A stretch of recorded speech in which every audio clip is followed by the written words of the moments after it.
What's up, Space Monkeys? Welcome to Political Fight Club. I'm your host, Robert Durden, and this episode is episode 2 of the day, where I'm going to be bashing on Marjorie Taylor Greene.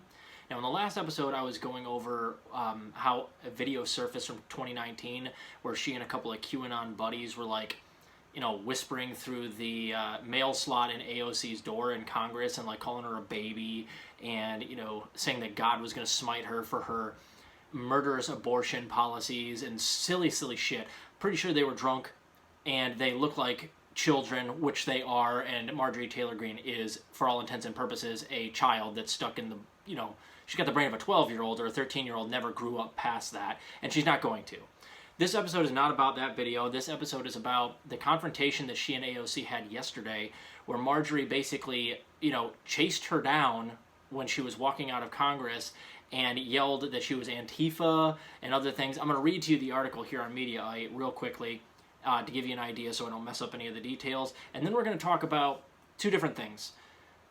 Why AOC should, in fact, take the debate against Marjorie Taylor Greene on the Green New Deal, and that's a very, unpopular opinion, even on the left. I think it would be easy and it would be great publicity for the Green New Deal, which AOC and Ed Markey are introducing in the House. They already did it 2 weeks ago. I did an episode on it.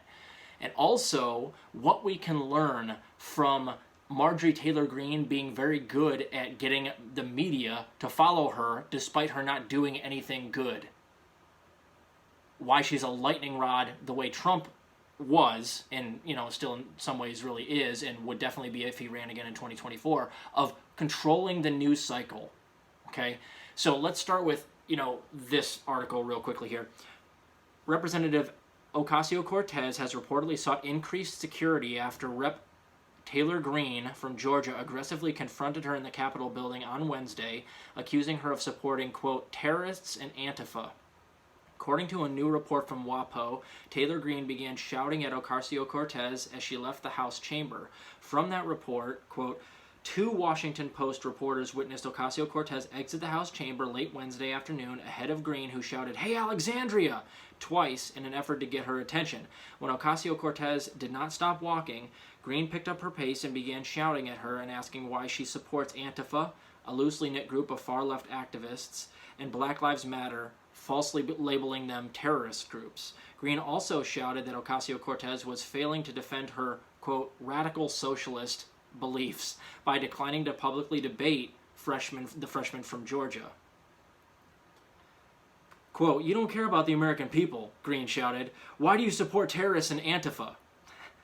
Ocasio-Cortez did not stop to answer Greene, only turning around once and throwing her hands up in the air in an exasperated motion. So that's not the whole article, but that's basically what happened. And, all anybody can talk about today is Marjorie Taylor Greene, when yesterday we were talking about things like Israel and Palestine.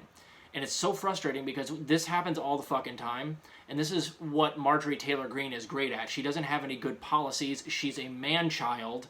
She's, borderline mental, I don't know exactly what to call her. She's not psychotic, but she's just not all there. She's just kind of like this. She's like a very angry teenage hormone tantrum all the time, but she's like an older woman and holds all these conspiratorial beliefs that are ridiculous. So let's start with the Green New Deal debate, and that's something that Marjorie Taylor Greene has been hounding AOC about for months. And I've said this in a different episode, and I'm going to say it again. Take the debate. Why not? Anybody that's against this is like, well, it's kind of beneath AOC to debate somebody like Marjorie Taylor Greene. Really?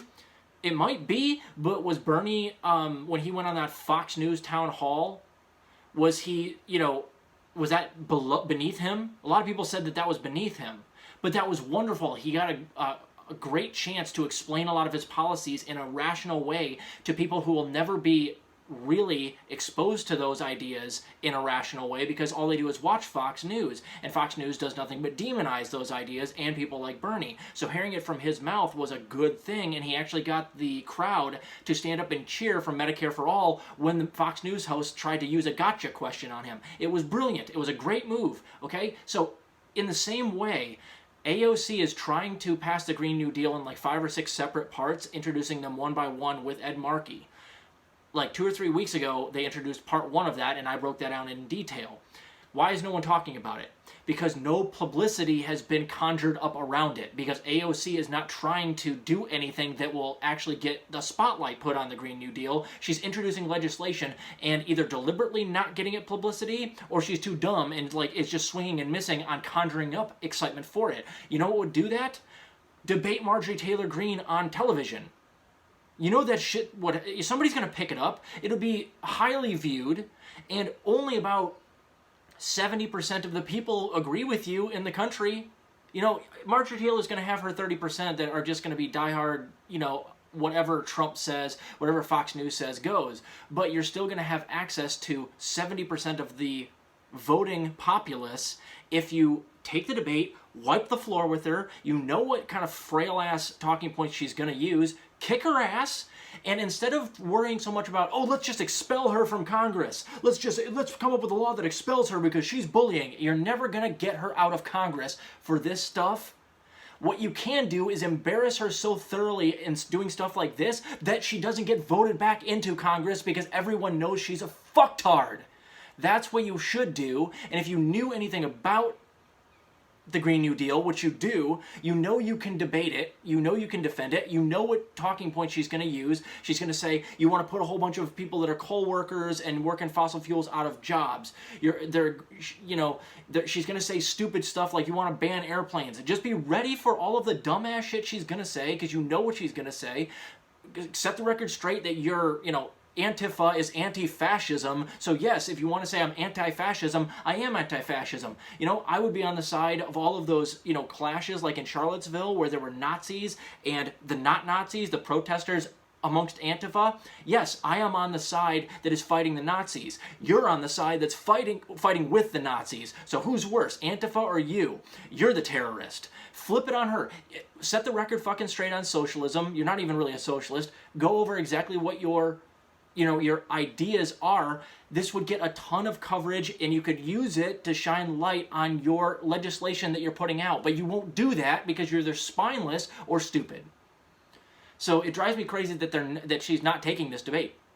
I don't give a fuck if it's beneath her. You're going to clean her clock. And by doing so, you're going to get even some of the neoliberals hate her. The centrist Democrats also hate Marjorie Taylor Greene. They don't like AOC very much, but they certainly demonize Marjorie Taylor Greene all the time. If you go up there and wipe the floor with a Republican, even the neolibs are going to be like, all right, good job, AOC. They'll even give credit if you go up there and just make her look stupid, and then if you're lucky and you can continue to make her look stupid as she tries to bully you, then she'll get voted out of office. That's part one. Part two is what we can learn from Marjorie Taylor Greene, and this is something that all of the lefty channels, other than my man, Good Politic Guy, talked about this morning and hit an absolute dinger straight away center. Marjorie Taylor Greene's not going anywhere, and her ilk, the rambunctious, flamboyant, aggressive types, they are the future of the Republican Party. And to act like Trump and Marjorie Taylor Greene are anomalies rather than the future norm is naive. I'm sorry. People in this country, they watch their politics and they want some entertainment, and for some reason or another, that is manifesting in all of these ridiculous things like Marjorie Taylor Greene getting into office, Trump being president, Matthew McConaughey running and going to clean Greg Abbott's clock in Texas, Caitlyn Jenner's running for office. People want those people in there, not because it's smart, but because they like entertainment and they like conflict and they're addicted to it in a way, because we have a very entertained society. They don't want their politics boring anymore. I'm sorry, that's the way that it is, but the faster that everybody on the left accepts it, the faster we can wield what Marjorie Taylor Greene and Trump did to our advantage. What do I think we should do? Okay. They run the news cycle, Trump and people like Marjorie Taylor Greene, and the evidence is everybody's talking about Marjorie Taylor Greene instead of Palestine today because of this dumb shit with AOC. If you create conflict in Congress, people will gravitate towards you, particularly if you go against people that they don't like. Okay? On the left, I'm not saying that they should do what Marjorie Taylor Greene is doing, which is bullying other people on the other side, but I kind of am, just not in the same tactics. But let's just say, for instance, that AOC were to decide that every waking moment that she wasn't doing something in Congress, she's going to either go to Joe Manchin's or Kyrsten Sinema's office, and they're going to knock on that door, and they're going to hound them relentlessly with people with cameras behind them and ask them why, in Sinema's case, why is it you're against the PRO Act, and does it have anything to do with you taking all of these donations from people that you met at the National Restaurant Association, where you gave that speech right after you came out of being against the PRO Act? Let's talk about that, Kyrsten, and shine the world's biggest spotlight on the things that she is doing poorly, and that you can follow her and get her response on camera and just be a hound on them. Do the same thing with Manchin. You're against $15 minimum wage.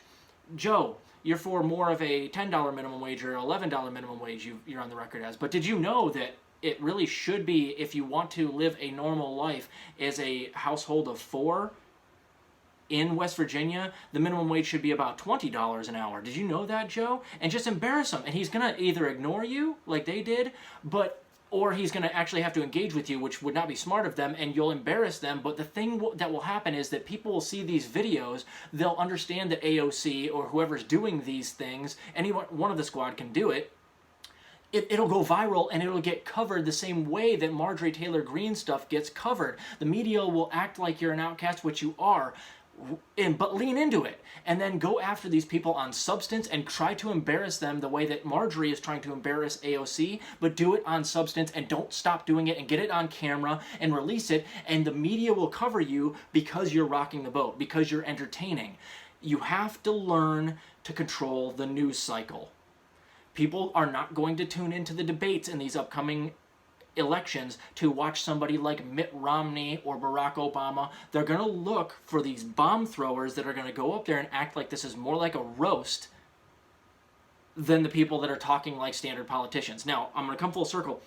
How do we use this on the left? The left all hates capitalists, the elites, people that exploit others. Those are the people you go after and you bully and you get it on camera. The people that are defending billionaires, the people that are defending, things that are indefensible, like what's going on in Israel and Palestine. Israel defenders like Andrew Yang, like Ted Cruz, go after them and bully them, get it on camera, and your favorability will go up and your media coverage will go up. But the squad are terrible at trying to get headlines and running the media cycle, because they're all trying to be standard, I'm above the fray politicians. I'm above doing what Marjorie Taylor Greene is doing.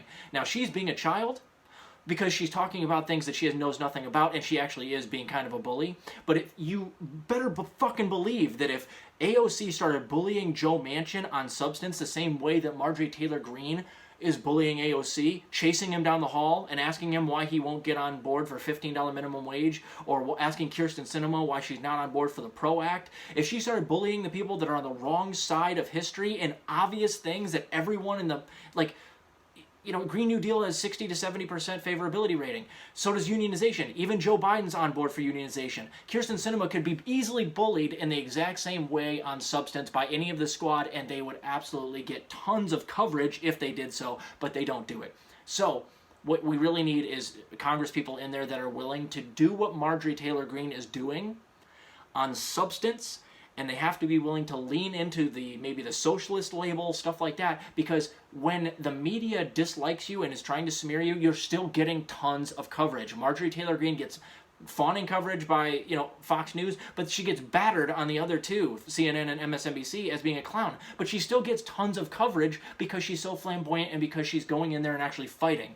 If a lefty did that, but on substance, don't do anything personal, and if AOC took this debate on the Green New Deal and cleaned Marjorie Taylor Greene's clock, you would get tons of coverage for things that you want, and everybody would know that you're a fighter and they would trust you again. But the squad is more or less lost, I think. So it's frustrating to me. We have something we can learn from Marjorie Taylor Greene, and we need to learn this lesson quick. Her ilk is not going anywhere. That's the future of the Republican Party. Now, if they're going to garner all the headlines by being flamboyant and obnoxious, we also need to be flamboyant and obnoxious, but for the right things. I'm not saying you go and, call Mitch McConnell ugly. through his mail slot. Don't make it personal. Yeah, but some of these people in the Democratic Party can be bullied by somebody like AOC. I'd be bullying Chuck Schumer all the time. I'd just be telling him, like, dude, if you don't do what I want, I'm just gonna run against you, and just kind of make snide little joke comments like, you're gonna either get behind these things, you're the Senate Majority Leader, you're gonna get behind these things, or I'm gonna run against you and you're gone. Hey, Chucky, they can be bullied too, for the correct things, but you have to be able to, go against the grain, embrace the media cycle. Conjure the left's Patronus in the palm of your hand, AOC. Take the debate with Marjorie Taylor Greene. Clean her clock on the Green New Deal. You already know the weak-ass arguments she's going to use against you, and the entire Bernie Sanders swarm will come to your aid. I promise you. That's the only way you're going to do it, though. You're not going to do it by just, going and doing all these little behind-the-scenes things and then trying to take credit for getting nothing done. Nobody is excited about the squad anymore, and they shouldn't be, because you guys suck. So either change your tune, or we need to get people in Congress who are willing to do that. And it just could work. But if you guys, if none of our Congress people are willing to go in there and rock the boat, like truly rock the boat and get headlines, they're going to go in there, they're going to get co-opted by the Democratic Party. They're not going to get any headlines unless they say stupid shit. Like, that's the only thing that AOC and Ro Khanna and all of them have been getting headlines for over the last 6 months, is because when they do stupid things, and they should, because they are doing nothing but stupid things. Let's get some headlines that are good, that show you guys fighting, that show you guys doing sit-ins. If you want to promote the Green New Deal, here's what I would do. Just on the last note here. Just giving you an idea, AOC, or whoever wants to run with this. There's going to be massive wildfires, tornadoes, whole bunch of catastrophes that happen every summer now. We can expect them, right? There are a bunch of people that are against the Green New Deal in Congress, particularly some of the people that are higher up, like Nancy Pelosi. And this is what I would do to Nancy Pelosi. Every time there's a huge fire, go down there and help people fight it. Get yourself on camera. Make sure that the people see you're going to where the issues are and you're actually taking care of the people. And when you get back, ask a couple of families that you meet when you're down there, ask them if they wouldn't mind if you paid for their airfare, coming down to Washington and doing a sit-in and an interview with you on camera right outside Nancy Pelosi's office. And you can ask them how not doing the Green New Deal is good for them, and they'll give you their horrible, sad story where their house was burned down by the wildfires or destroyed by a tornado or a flood or whatever it is.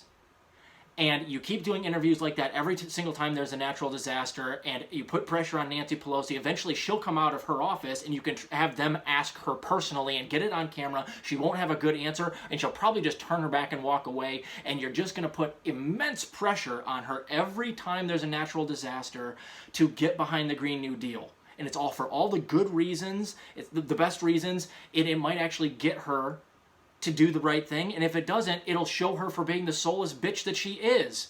And you'll do yourself a favor by actually helping out all of these people who need your help. The more you go to the sites of these horrible things and help the people yourself, people know that you're fighting for them. They know that you're going to work and actually fighting for the Green New Deal that will keep future people from having their houses burned down by unnecessary wildfires or destroyed by a tornado, or this winter another blizzard. That's what I would do. Every time there's one, just do that. Go outside Nancy Pelosi's office, and eventually you'll put enough pressure on her or you'll garner enough media attention on it, you'll put pressure on Nancy Pelosi, and maybe you'll get something done. But I don't think they're going to do that. I think they're all spineless. So sorry I ran over a little bit there, guys, but there is something we can learn from Marjorie Taylor Greene, and I think that AOC should take the debate and clean her fucking clock and embarrass her so thoroughly for the rest of her couple of years in there that she doesn't even get reelected. Stop worrying about trying to get her out otherwise. That's dumb. It's never going to happen. Embarrass her instead. It's that easy.